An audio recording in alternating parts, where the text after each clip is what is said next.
लोग अमीर होते जा रहे हैं और तुम गरीब के गरीब क्यों हो? देखना जरा ईमानदारी से, गली में, गांव में, कस्बे में, हर जगह तुम्हें एक सा दृश्य दिखेगा।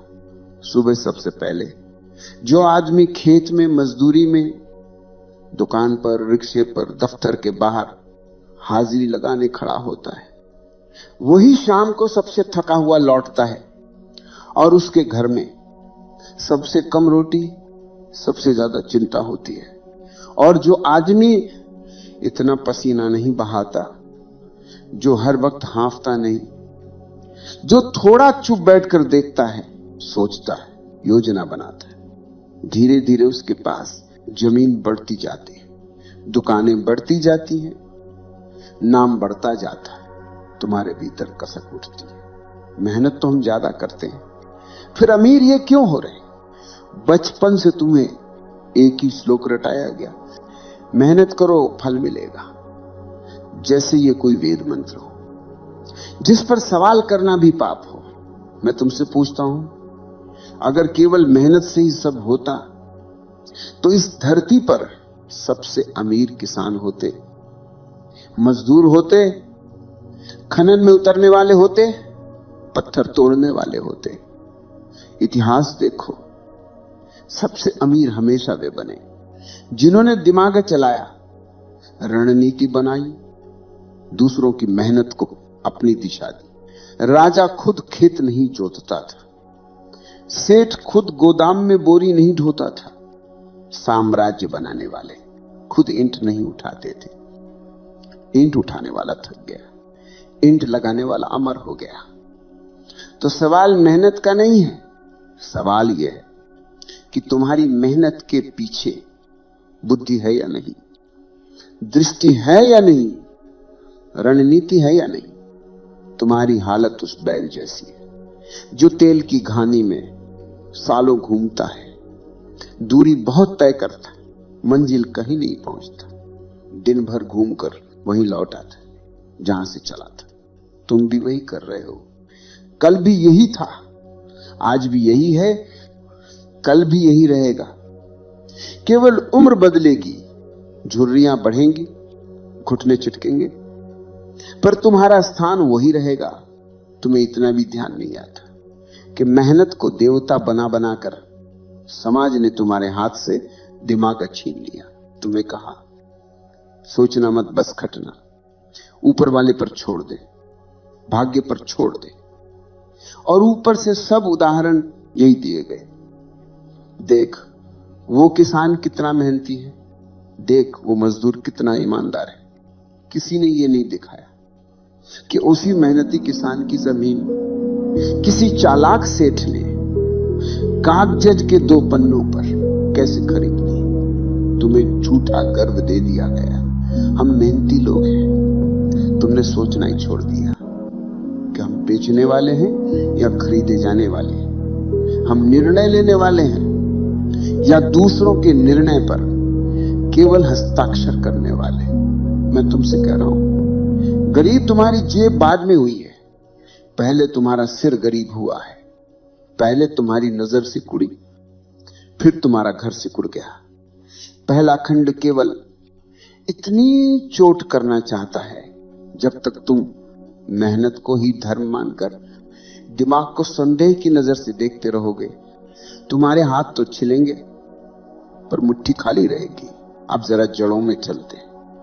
ये अंधी मेहनत, ये डर, ये भीड़, ये तीनों मिलकर तुम्हें उसी जगह क्यों गाड़ देते हैं जहां तुम्हारे बाप दादा भी फंसे रहे।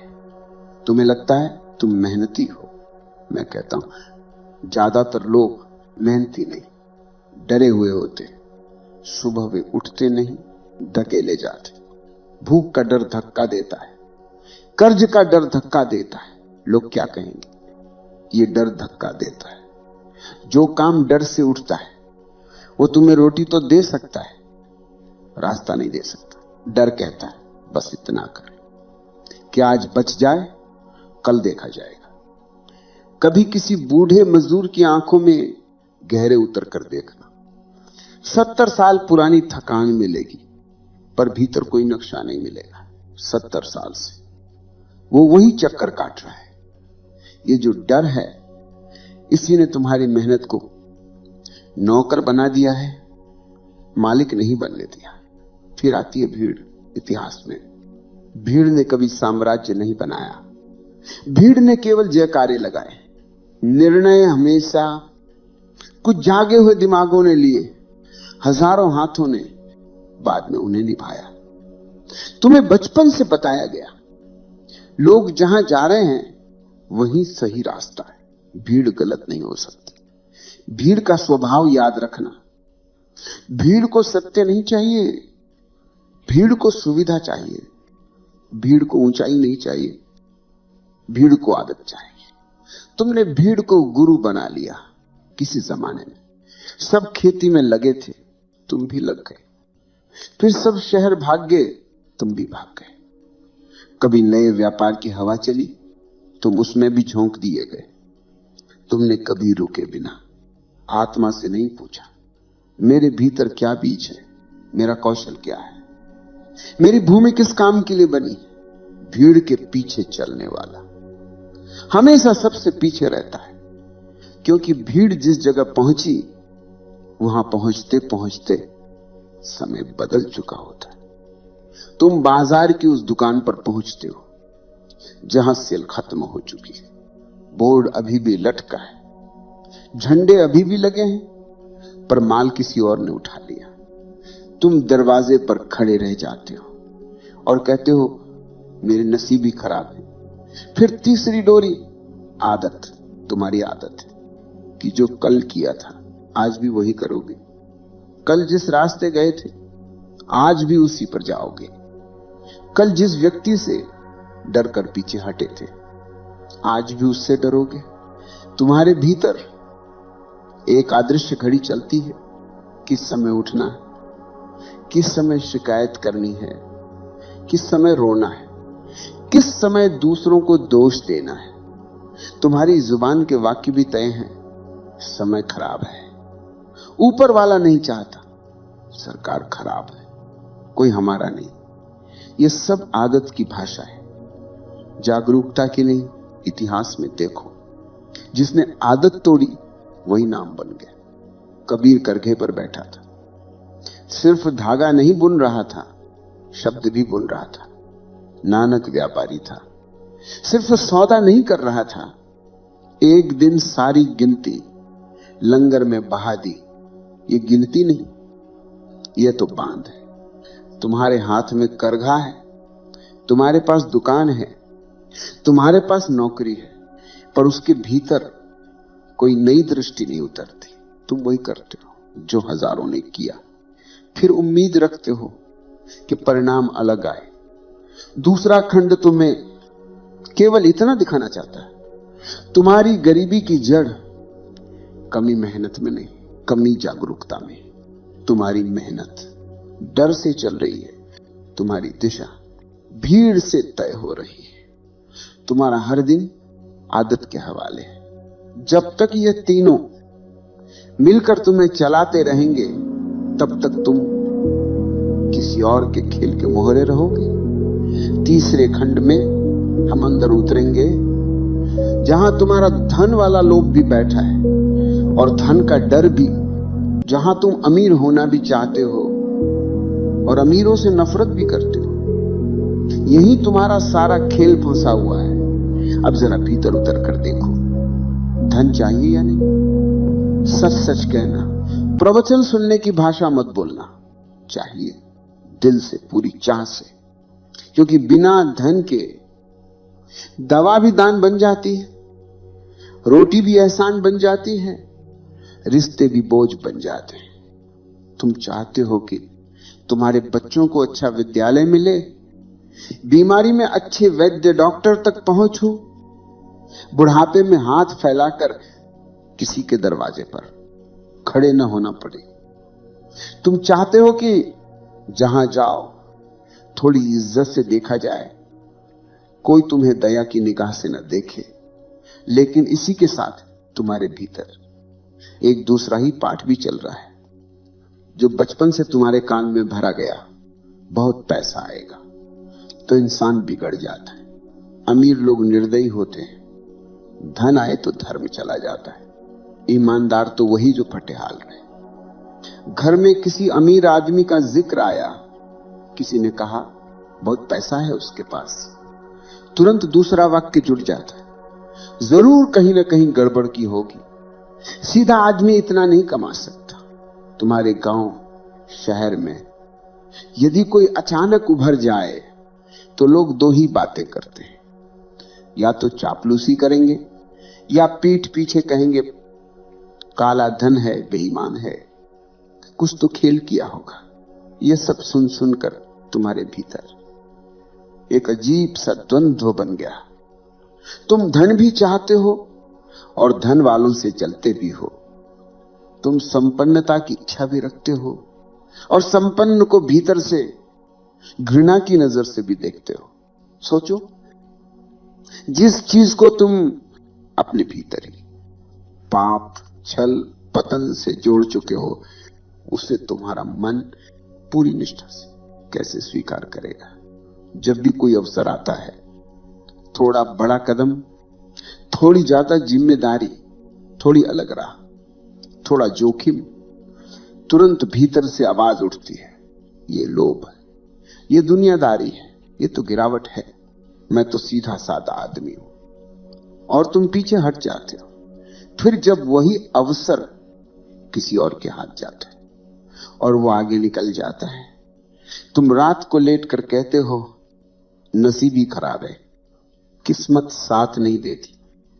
असली बात यह है, तुम्हारे नसीब ने नहीं, तुम्हारी मान्यताओं ने तुम्हारे हाथ बांध रखे हैं।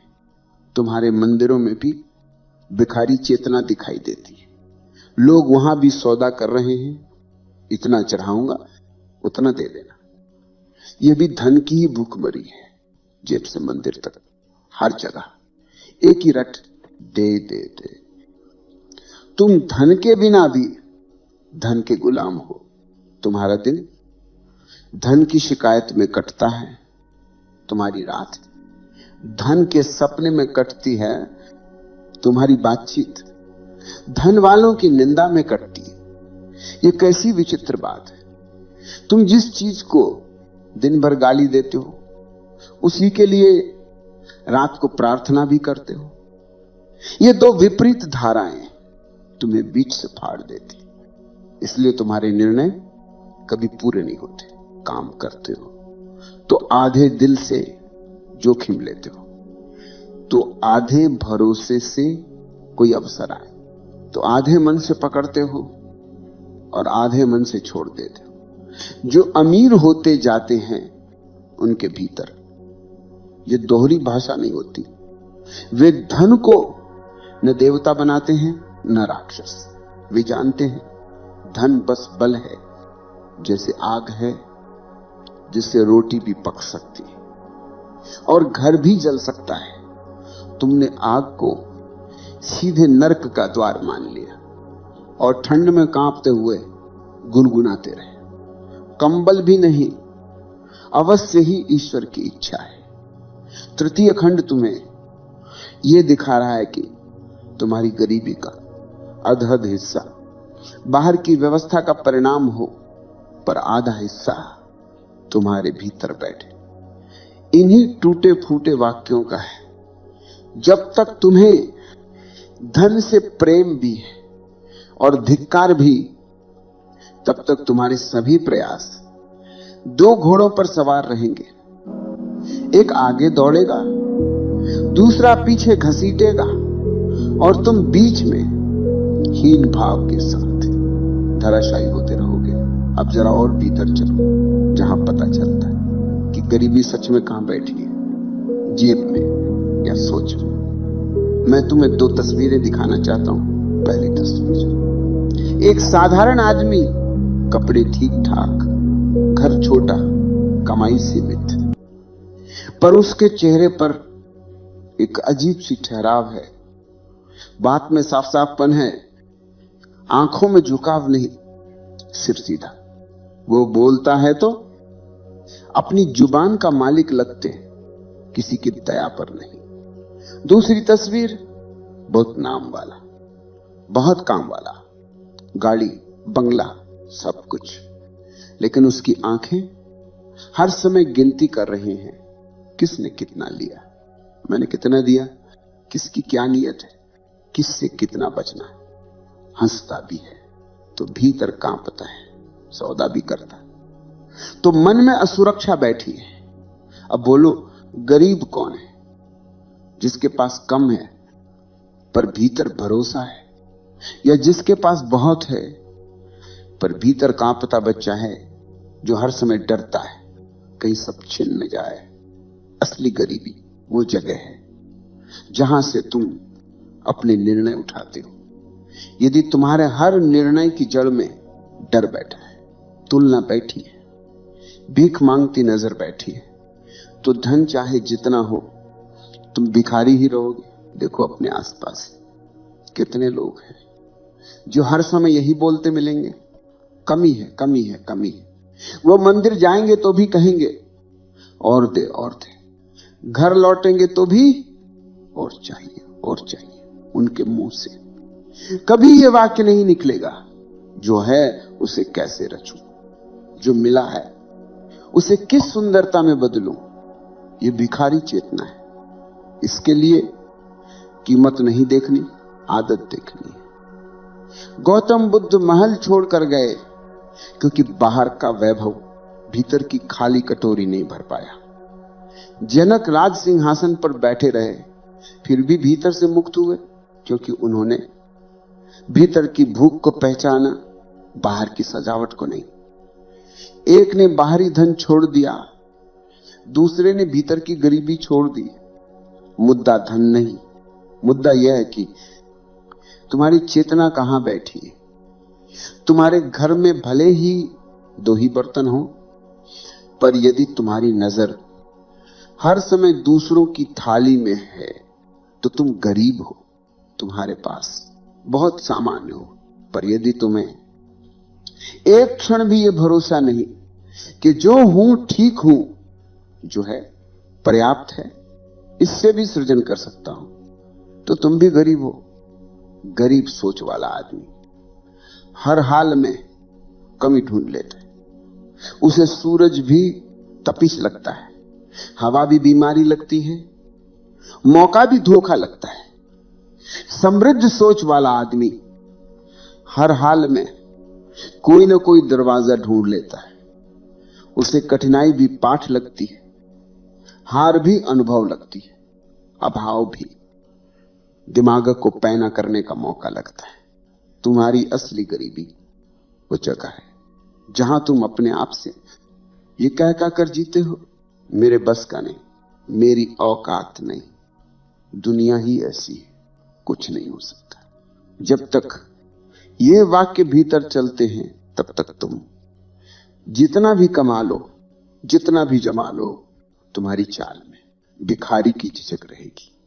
चतुर्थ खंड तुम्हारे हाथ से बहाने छीन रहा है। ये कह रहा है यदि जेब खाली है समझ में आता है, पर यदि सोचना खाली है तो ये तुम्हारी जिम्मेदारी है। उस दिन से तुम अमीर होना शुरू हो गए, जिस दिन तुम पहली बार ईमानदारी से ये मान लोगे मेरी गरीबी का पूरा दोष न सरकार का है, न समय का, न भाग्य का। एक बड़ा हिस्सा मेरे अपने डर, मेरे अपने भ्रम, मेरी अपनी भीड़ परस्ती का है। जहां यह स्वीकार आता है, वहीं से भीतर एक नई ताकत जन्म लेती है जो कहती है ठीक है, ये बाद में देखेंगे, पहले सोच बदलते हैं। और सोच बदलने की शुरुआत यहीं से होगी जहां तुम हर निर्णय से पहले क्षण भर रुककर पूछो, ये मैं डर से कर रहा हूं या स्वतंत्रता से, भीड़ से कर रहा हूं या अपनी समझ से। यही से 5वां और 6ठा खंड अपनी बात को आगे बढ़ाएंगे, जहां मेहनत को जागते हुए दिमाग से जोड़ा जाएगा और जहां से असली अमीरी की ओर पहला कदम उठेगा। अब एक बात साफ साफ समझ लो, अगर तुमने मेरी बात से ये निकाल लिया कि मेहनत बेकार है, तो फिर तुमने वही किया जो तुम हमेशा करते रहे हो और सत्य उठा लिया। मेहनत तो सांस की तरह है। जिस दिन आदमी मेहनत से भागने लगे, उस दिन उसकी रीढ़ टूट जाती। ऐसे लोगों की आंखों में तुम्हें हमेशा किसी न किसी जुगाड़, चमत्कार, चिट्ठी भगत, टोने टोटके की चमक दिखाई देगी। वे सोचते हैं कुछ ऐसा हो जाए कि बिना कुछ किए सब हो जाए। यह भी भिखारी चेतना का ही रूप है। मैं मेहनत के खिलाफ नहीं हूं, मैं अंधी मेहनत के खिलाफ हूं। कृष्ण अर्जुन से कहते हैं कर्म कर, पर बुद्धि के साथ। बिना बुद्धि के कर्म केवल चक्र है, बुद्धि के साथ कर्म यात्रा बन जाता है। तुम्हारा हाल अभी ये है कि तुम बैल की तरह जुतते हो और सोचते हो कि इतने चक्कर घुमा दिए, अब घानी का मालिक मैं हो जाऊंगा। बैल जितना चाहे चक्कर काट ले, मालिक नहीं बनता, क्योंकि दिशा किसी और के हाथ में है। इसलिए पहला काम, मेहनत मत छोड़ो। मेहनत से पहले रुक कर देखना सीखो। सुबह उठते तुम्हारे भीतर दौड़ लग जाती है। तुम्हें लगता है देर हो जाएगी, काम छूट जाएगा, आज बहुत काम है। तुमने कभी यह नहीं किया कि 5 मिनट चुप बैठकर अपने दिन को देखो। मैं कहां कहां अपने को बेचने वाला हूं, कहां कहां अपनी ऊर्जा बर्बाद करने वाला हूं। कौन सा काम सच में मेरे जीवन को आगे बढ़ाएगा, कौन सा केवल आदत निभाएगा। ये 5-10 मिनट तुम्हारी पूरी जिंदगी बदल सकते हैं। पर तुम्हें सबसे ज्यादा डर इन्हीं से लगता है, क्योंकि जैसे ही तुम चुप बैठोगे तुम्हें दिखने लगेगा कि तुम्हारे दिन का आधा हिस्सा डर के नाम है, आधा हिस्सा दिखावे के नाम। दिमाग जागने का अर्थ यह है कि तुम अपने कामों की जांच शुरू करो। मान लो तुम खेत वाले हो, अब तक तुमने बस यही सीखा कि जुताई करो, बीज डालो, मौसम भगवान के भरोसे। जागे हुए दिमाग से तुम ये भी पूछ सकते हो इस जमीन पर कौन सा बीज सही है, किस फसल को बाजार चाहिए, किस समय क्या बोना है, क्या बिल्कुल छोड़ देना है। तुम्हें आश्चर्य होगा, जमीन वही, हल वही, आसमान वही, पर परिणाम बदल सकता है। दुकान हो, नौकरी हो, कला हो, व्यापार हो, हर जगह यह प्रश्न तुम्हें अपने आप से पूछना होगा, यह काम मैं डर से कर रहा हूं या समझ से, भीड़ के दबाव से कर रहा हूं या भीतर की दृष्टि से। दिमाग जागने का दूसरा लक्षण यह है कि तुम्हारी ना मजबूत हो। गरीब आदमी अधिकतर हां में जीता, हर बुलावे पर हां, हर अतिरिक्त जिम्मेदारी पर हां, हर शोषण पर भी हां। उसे डर लगता है कि अगर उसने ना कह दी तो लोग उसे छोड़ देंगे, समाज उसे निकाल देगा, रोटी छिन जाएगी।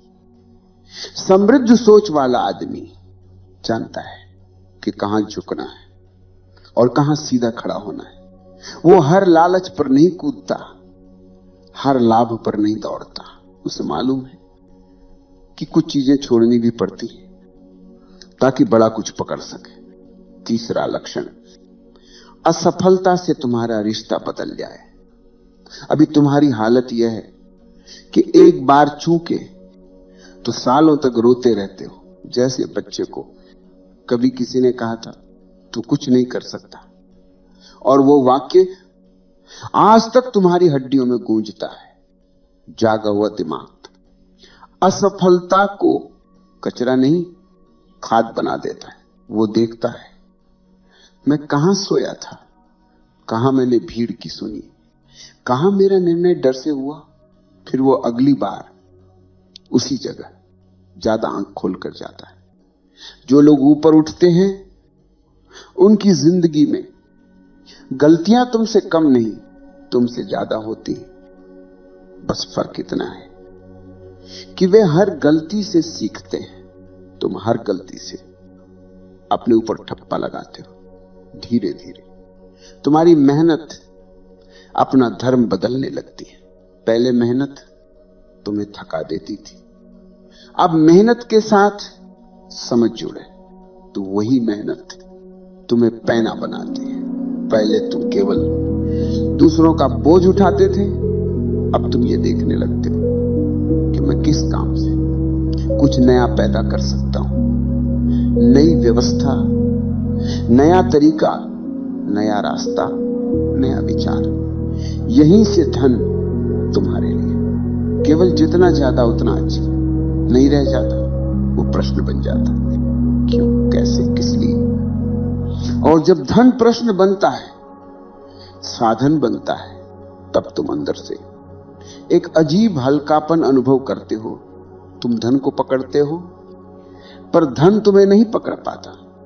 यहीं से सच्ची अमीरी की ओर पहला कदम उठता है। अब जरा कल्पना करो, सब कुछ वैसा ही है जैसा अभी है। तुम्हारा घर वही, तुम्हारा काम वही, तुम्हारे लोग वही, पर तुम्हारे भीतर एक बात बदल गई है। तुम हर निर्णय से पहले क्षण भर रुकते हो और अपने आप से पूछते हो, यह मैं डर से कर रहा हूं या स्वतंत्रता से? यही जगह तुम्हारी अमीरी की जड़ है। जिस दिन तुम्हारा निर्णय डर से नहीं, दृष्टि से उठेगा, उसी दिन से तुम गरीब होना छोड़ दोगे। चाहे जेब अभी भी हल्की हो, असली अमीर वो नहीं जो तिजोरी में बंद है। असली अमीर वो है जो विकल्पों से नहीं डरता, जिसे अगर एक रास्ता बंद मिले तो वो दूसरा खोज लेता है, तीसरा खोज लेता है, जरूरत पड़े तो अपना रास्ता खुद बना लेता है। गरीब सोच वाला आदमी हर दरवाजे पर जाकर एक ही वाक्य बोलता है, मेरे लिए तो कोई जगह नहीं। समृद्ध सोच वाला आदमी हर दरवाजे से सीखता है, यहां से नहीं, किसी और तरफ से सही। जब तुम भीतर से अपने जीवन की जिम्मेदारी दूसरों से वापस लेकर अपने हाथ में लेते हो तो तुम्हारी चाल बदल जाती है। तुम अब सरकार, समाज, परिवार, नसीब, ग्रह, नक्षत्र, इन सब पर पूरी तरह निर्भर नहीं रहते। वे सब कारक हो सकते पर मालिक तुम हो जाते हो। एक दिन ऐसा भी आया कि तुम्हारे पास थोड़ा बहुत धन जमा होने लगा। पहले जैसा तुम होते तो या तो सारा दिखावे में उड़ा देते या सब डर के मारे जमा करके उसी के पहरेदार बने रहते। अब तुम बैठकर देखते हो, इस धन से मैं क्या बदल सकता हूं, मेरे जीवन की कौन सी दिक्कत मैं सचमुच हल कर सकता हूं, किस काम में लगाऊं कि मेरी स्वतंत्रता बढ़े, मेरी समझ बढ़े, मेरी जिम्मेदारी गहरी हो। यहीं से धन तुम्हें चलाना छोड़ देता है, तुम धन को चलाना सीख जाते हो। और यदि कभी ऐसा भी समय आए कि जो था वो चला गया, बीमारी में, किसी दुर्घटना में, किसी गलत निर्णय में, तो तुम बिखरते नहीं, तुम बैठकर देखते हो, धन गया है, मैं नहीं गया। जिस दिमाग, जिस हिम्मत से ये आया था वो अभी भी मेरे पास, मैं फिर बना सकता हूं, शायद इस बार और ज्यादा साफ समझ के साथ। ये वाक्य भिखारी बोल ही नहीं सकता, क्योंकि उसका मैं धन से बंधा है। धन जाता है तो उसका मैं भी टूट जाता है। समृद्ध का मैं जागरूकता से बंधा होता है। जिस दिन तुम्हारा भरोसा अपने होश पर आ जाए, किसी संख्या पर नहीं, किसी तिजोरी पर नहीं, किसी कागज पर नहीं, उस दिन से तुम भीतर से अमीर हो गए। उसके बाद धन आए तो अच्छा, न आए तो भी तुम्हारा केंद्र नहीं कांपेगा। तुम जो निर्णय लोगे वो केवल पेट के डर से नहीं, आत्मा की गरिमा से लिया जाएगा। धीरे धीरे तुम्हें महसूस होगा कि असली अमीरी सिर्फ रुपयों का खेल नहीं, सम्मान का खेल भी है, खुद की नजरों में। जिस दिन तुम अपने आप को आंख में आंख डालकर देख सको और भीतर से ये महसूस करो कि मैं अपने डर के नहीं, अपनी समझ के अनुसार चल रहा हूं। उस दिन से तुम्हारी चाल में एक नया आसमान उतर आएगा। शायद बाहर से कुछ ज्यादा न बदले, घर वही, गली वही, धूप वही, मिट्टी वही, पर तुम्हारी नजर बदल जाएगी। और जो नजर बदल जाए उसके लिए सब बदला बदला ही होता है। ये प्रवचन तुम्हें यह नहीं समझाना चाहता कि धन बुरा है, नहीं कह रहा है कि बस धन के पीछे भागो। ये तो बस तुम्हें तुम्हारे भीतर के भिखारी और सम्राट दोनों को दिखा रहा है। जो भीतर से डर में, तुलना में, हीन भाव में जीता है, वह खाली कटोरा लेकर सारी दुनिया के दरवाजे खटखटाएगा। जो भीतर से जागरूक होकर, स्वतंत्र होकर जीता है, वो अपने छोटे से घर में भी राजा की तरफ बैठ सकेगा। अब आगे शब्द नहीं है, अब तुम्हारे पास तुम्हारा जीवन है, तुम्हारी मेहनत, तुम्हारा दिमाग, तुम्हारा डर, तुम्हारे निर्णय। अगली बार जब तुम ये कहते पकड़ो खुद को, मेरे नसीब खराब है, तो थोड़ी देर चुप होकर अपने से यह भी पूछ लेना, नसीब कितना जिम्मेदार है और मेरे डर की सोच कितनी जिम्मेदार है। यहीं से पहली दरार पड़ेगी, और जहां दरार पड़ती है वहीं से प्रकाश भीतर उतरना शुरू करता है। बाकी काम मौन करेगा, यदि तुम उसे थोड़ी सी जगह दे दो।